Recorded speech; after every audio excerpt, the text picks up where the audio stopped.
stunning. OK, gentlemen, can I get your first reaction? Wow. Yeah. No, I love it. Lovely colours, pops a lot more, I think, than last season, stands out a lot. Shame it's the number 3 where you'll be seeing now, because number 4 looks much better from this side. But apart from that, it looks great. It does pop, though. I mean, there's no missing that on track, is there? Yeah, it's vibrant. It's awesome. You know, I think, you know, when Formula One is a lot about performance, and that is like primary purpose, but what comes a close second is looking good. And I'm very pleased that before we've even hit the track, we look good. So we've ticked a big box. Well, it's incredible to finally see it all built together, isn't it? Because you guys have seen it down in the race base, the mechanics putting all the bits and pieces together. It's quite special to see it complete here, isn't it? I think it is, especially because, you know, this was meant to come out in, what, 2020 or something. So already seeing all the drawings and visions back then and seeing how it's all come together to put this together, and seeing all the engineers and mechanics making the parts and coming from, like, single bolts and whatever to put it all together like this is pretty cool. So always a pleasure to be part of and to see. And also great to see the other 3 cars behind us, the Arrow, McLaren SP, MX and Shadow cars, all looking stunning.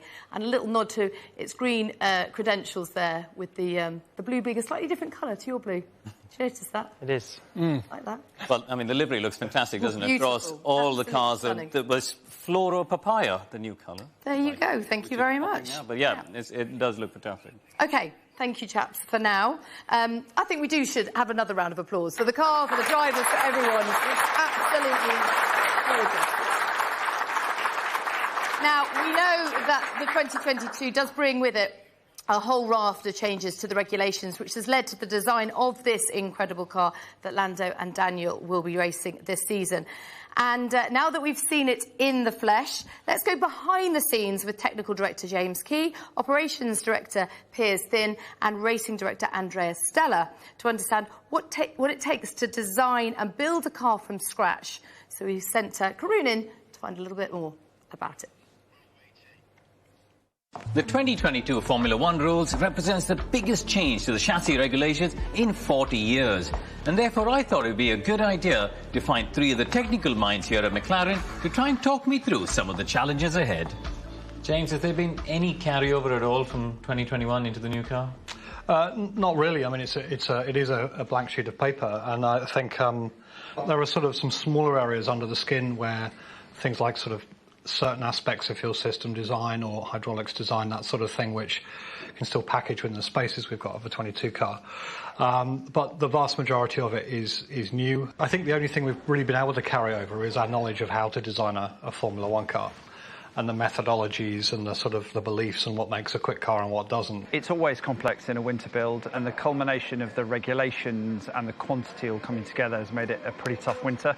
But the guys and girls across the factory have risen to the challenge. Let's talk about the process of conceptualizing and designing the 2022 cars, because obviously very different to recent years. You've got to, from a conceptual point of view, try and meld all of the current knowledge and expertise you have into something which allows you to, for example, join these new tyre characteristics to your aero characteristics, to your suspension characteristics. And a lot of it was theoretical and, I suppose, very conceptual for a long time whilst we tried to do all that work. This is my 25th season now, I think, and I haven't seen something of this magnitude. You know, it's always been variations on a theme. Do you approach the race weekends together with race engineers differently in terms of the run plan and the program for the weekend? The timetable this year will actually offer a bit more time to rest, thanks to extended curfew time. I think the significant change came last year with the duration of free practice from 90 to 60 minutes. That had a big impact. The session is very tight. You need to be absolutely sharp. We as a team at McLaren, we are in a long-term journey. And for us, it's important that we see progress and we make step forwards year after year.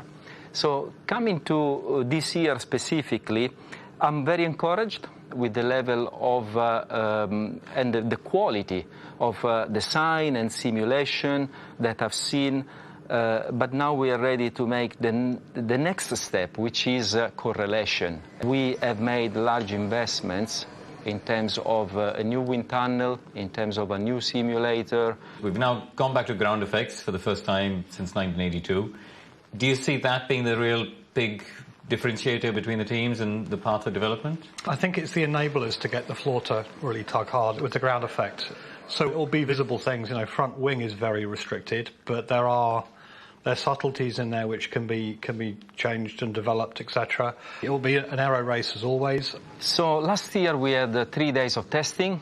This year we have 6. So already looks like it's much more. But in reality, with a new project and 2 drivers, testing is going to be tight and it will look very short. So we'll have to be very efficient, sharp, well organized, and we'll need reliability such that we don't lose running time. How much of a challenge has it been to, design and build this year's car, while, of course, the MCL35 was racing competitively last year? So that's always a trade that you have to make. Switching your resources at the right time is a key one to make, and we were assessing that race by race through last year. Do you still have a few butterflies before the car first runs on track? Always, but that's part of the fun of getting out of a winter build and into the season starting. But I think it's fantastic for everyone back in the factory and also our fans and partners to make sure that we roll out in good order, and really looking forward to it.